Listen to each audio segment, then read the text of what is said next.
को अचाने मालिक पराठो ये से पराठो आनी पे तो दिखाए जरा पराठो को ए दिखा से ए सरेके ना माहौल वे पिया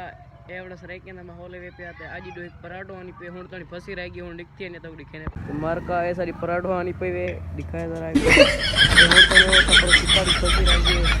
ते आज का बकरा स्काट नहीं तो पूरा स्काट है पे ने दा एवरली सिंगी वाली बकरी दा 95 लेवल परली दा 96 ये निकली वधी इन 10 लेवल पिया ताजी ना स्काट शुरू कोई ना करने तो कमेंट की जरूरत है ये गांव बैठी है 40 साल थी गने इतनी बैठी है तई ना खीर देनी पे है सही ते ना पानी पीने ना है कि घा मा खानी है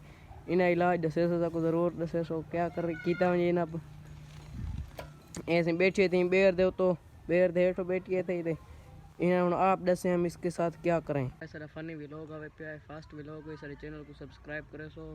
ते बे तो इंशाल्लाह फनी व्लॉग दिखे सो